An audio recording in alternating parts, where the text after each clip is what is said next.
everyone, it's me Mary and welcome to another FLOSSTUBE episode of my channel. So this is going to be a follow-up video to my FLOSSTUBE tutorial on PCStitch. I had some questions on that video that I completely forgot to actually include in that video. So I had a question from Jo Gregoire, who I love her videos. She's awesome. She always makes me laugh. How do you add text? So this one is super simple. You're going to click on this ABC checkmark button and you click anywhere on your pattern. Click and drag this box any size you want, and then just write something like hello. This is obviously in the middle. That's fine. It doesn't really matter. Click and drag where you want, and you can change the color of this font so there's like a nice green. And this is this is stitched. You can't change the size of these, and you can click up here to change to whatever you want. Oh, there's a really patriotic one there. The same ones I believe can all be found over here. These ones are a little bit weird. Some, Native Americans there, some pilgrims. This one's kind of pretty, so we'll leave this. So there we go. Click and drag, and you can erase the text, you can merge to background, you can rotate it, you can do all this stuff if you want. So there we go. Kind of click and drag wherever you want. And this one, for example, you can't change the color. Some of them you can, some of them you can't. These ones you also can't change the sizing. So that's how you do that. Click and drag, and you can add another one if you wanted, like hey, or whatever you want. It really doesn't matter. You can do anything you want and then click there. So that's how you add text. Pretty basic. Say I needed to edit this, you just click on it and erase it and do whatever you want. Hello, FLOSSTUBE. Now it changed. You can go like this, click and drag, and then there we go. So that's how you do that. Again, you can click on different alphabets, those little blossoms. That's like kind of pretty. So you can click any of these, and there you go. That's how you do the font. So pretty simple, pretty basic. You can also erase, I believe. No, that's adding. Okay. You can't erase the text, as you can see. It's not really achieving anything by that, but that's how you do that. So that's pretty basic. So that's what Jo had to ask. And then Carolina S., who's one of the people who did actually request me to do the tutorial. She didn't request, but she said that she was interested in me doing the tutorial. She asked if my design size ends up being bigger, if my design ends up being bigger than the size I originally select, can I edit the size of the grid? Yes. What you do is you click on this button here, which says Pattern Properties, and you get your dialog box that you got when you first started a chart. So say I wanted maybe 150 by 100.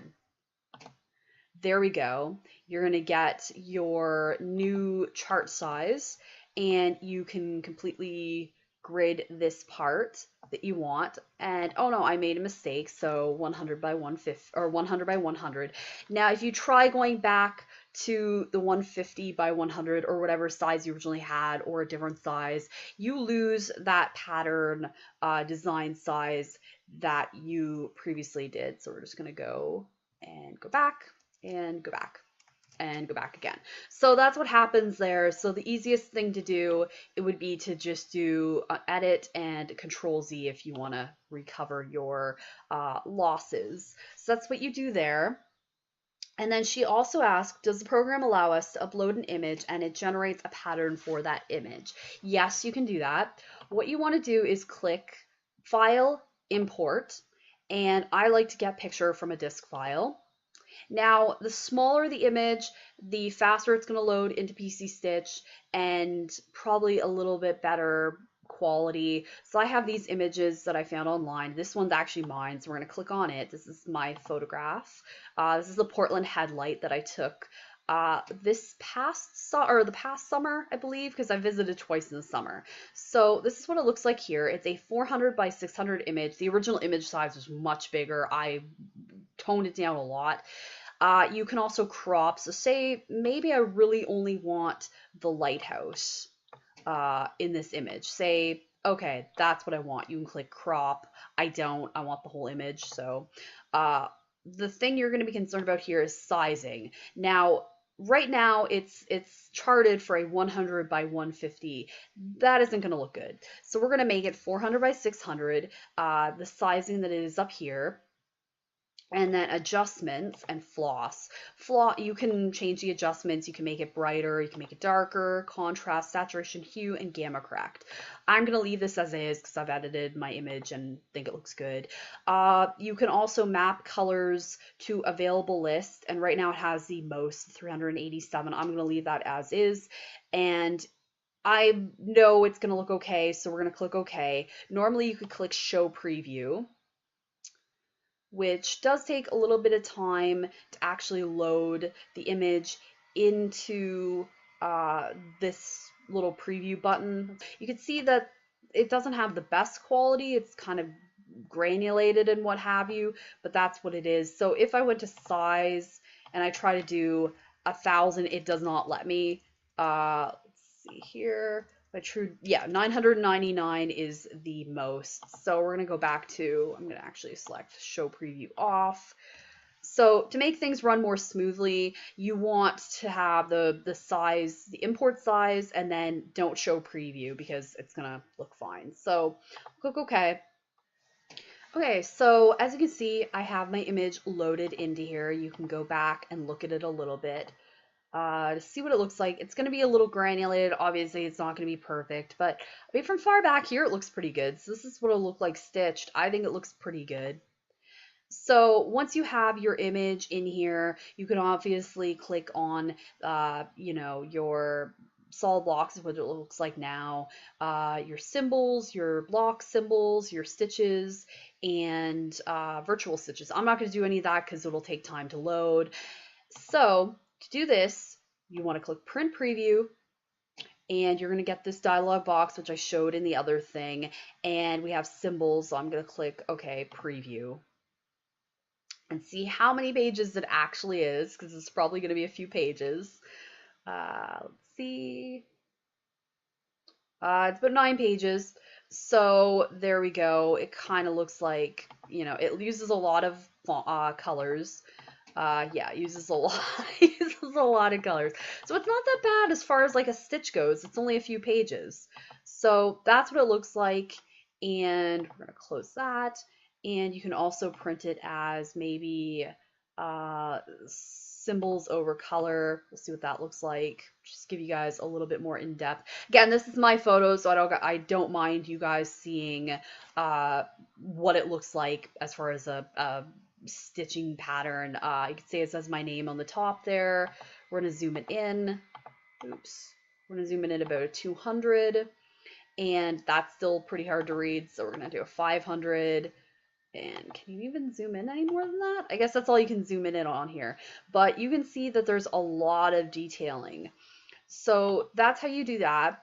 Pretty easy. And then you would click print, and then you select, your PDF and do all that. So that's how you add in a picture, which I think that doesn't look too bad. I mean, you have that stitched, and there you go. I mean, that looks pretty close to the original image, I think. So some of them do look great in the program. Some of them look horrible. I actually tried it with a picture of a flower or some flowers that I took. The background looked really, really splotchy and horrible. I don't know why. So I'll show you guys another one. So import, just to show you. Let's see here. We'll go with this blue dress image. This is a really pretty picture I found online. So size is 300. I downsize this a lot. 300 by 451. I'm going to click OK. Okay, so the image loaded in. We'll zoom out a little bit. You can see it looks pretty close to the original image. That's how you do your image that you found online or a photograph or whatever. You have to experiment with it because, again, photographs kind of don't look the greatest sometimes, so they're going to be a little bit granulated and what have you. And then the last question that I had was from Diana Jones, and she said, how do you get a chart into this? There are patterns that I need to get copies of that are larger. I wouldn't recommend trying to import a chart into this program, and I will show you guys why. So import, and I have part of a HAID one of my HAIDs that's digital. So for this, it's a larger file. I'm actually going to crop it quite a bit so it doesn't take as much time. I'm going to crop it to, let's see here. Let's just crop like this much right here. So click crop. Now it's a much smaller image. We'll select size 235. Oops. Yeah, 235, and select OK.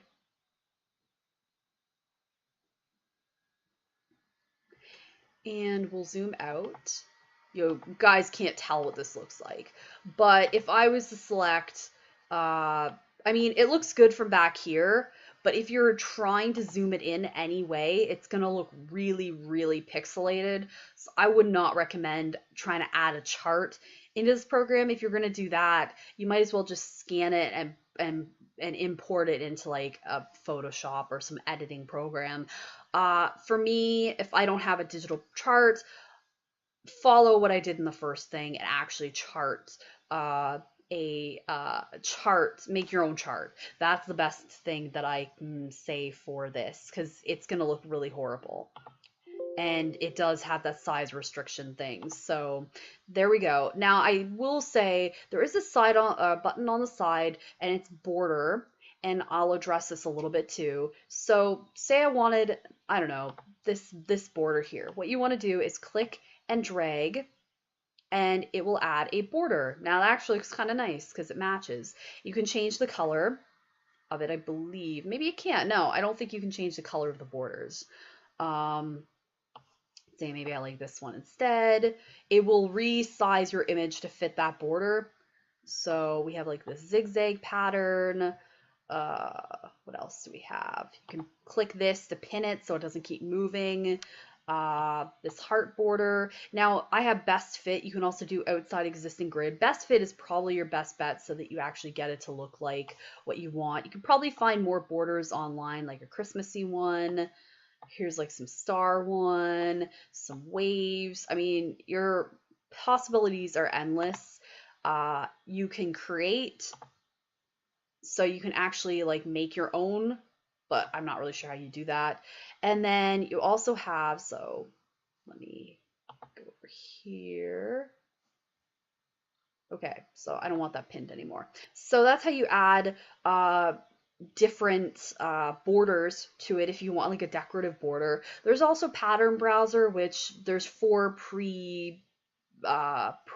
pre-charted patterns. There's a dog and a few other stuff. Now, the last thing that I can think of is the purchase supplies. Now, I mentioned this originally, and I tried Googling, I couldn't find anything to change everything cross-stitch, so unfortunately you can't really do that. As far as I know, I could be completely wrong. I tried to find information and I couldn't find anything. So that's about it as far as I can think of to show you guys for this program. There's not much else that I can think of to show you. You can obviously remove the border if you want. You can view the borders, you can create a stitched font. Now, floss editor as well, I forgot to show you guys. So this part is how you can make up your own list. So right here, we can go create a new list. You can name it, so my floss, maybe. You can add a little description, a list key, I don't know, we'll leave that. I'll leave all this the same. Oh, floss family must have, okay. The floss I own, or, okay, my floss, I guess. You can't do too much of a description, okay. Must have 3-character key, my FL, there. Must be length. Okay, so I guess you got to do this. I know, 6 yards. It doesn't honestly matter. So there we go. You can add in, so this is my floss key. You can add new floss, add a description. You can change the color. So say this is my color here. Let's do, ooh, here we go. Here's like this really pretty color. And then you can add a description, and then a manufacturer ID and all that stuff. So manufacturer on it, I don't know, there, that's it. So that's my floss. Now, obviously, I'm just going to delete this list because I don't need this list, but there we go. And this is how you can edit other things. So say the DMC floss I own. I don't say I didn't own all this. I can edit this, and yeah, so that's how you edit the floss. You have paint, you have all this stuff. I've kind of shown you guys most of the stuff, backstitching. Yeah, I can't think of much else to show you guys as far as what is inside of this program, because yeah, there's not much else to show. Oh, these ones here, because I opened these before. These ones are the pre-installed chart, so I can show you guys that. Like, here's this average dog one. This one called Timmy, which is an angel. And let's see what else. Tempest. That one's actually kind of neat. And then Sydney. So these ones again are ones that are already included, and I'm not sure what these are for. Why that's on there. Oh well, I don't really know what these are for. Oh, I guess display note. Note, stitch long loose stitches from French knot to French knot with 3821. So that's kind of neat. Actually, you can add little notes on your pattern. So we'll go back to the Timmy one, I think it was. And this one just says, this is an example of the notes feature in PCStitch Pro. You can enter any text in any format you wish. You can even use color. Notice the ability to include an image in the note. This can be done, this can be any image you choose. When notes are included, all the information will be included. So this is a Precious Moments little chart. So that's how you do notes and what have you. So those ones are completely free in the program, and then you can also share. So it's going to communicate. You have to have a username and a password, and say I made a chart, I'm really happy with it, I want to share it. That's how you do it here. And you would click the category and what have you. You can also patterns as well as browse online patterns. I don't have a username, obviously. These are ones that people have created. So let's say, I don't know, we'll just let it load. Say I really like, I don't know, this little airplane. It'll tell information about it. And I'm pretty sure to download it, you got to be a member. But this is the information it shows. I don't have a username or anything, so I don't believe I can download this because it doesn't let me download. But to download, you just have to create an account. And you go by categories. These are the newest ones. That's how you download charts to say, ooh, here's a Bengal tiger. I really like this. I actually kind of want to stitch this. Let's say this is something that I really want. Then you click download once you're a member, and that's what it looks like. So that's basically it as far as things that I can think of to show you that I didn't think of. But thank you to Joe, and thank you to Carolina, and thank you to Diana for your questions. Hopefully they were answered in this follow-up tutorial. But that is about it as far as things that I can think of to show you. And I'm just going to close all these because I don't need those open. This one's cool. I can see myself maybe stitching that. And I guess I had Timmy open more than once. This dog one's kind of neat. So back to my beautiful artwork. But yeah, if you guys have any more questions, feel free to ask. I can't honestly think of anything else to show you guys that I didn't show in this video. But yeah, if you have any questions or comments, feel free to leave them below. Like the video if you like it, subscribe if you haven't already. And thank you so much for watching, and I hope you all have an awesome day. Bye, everyone.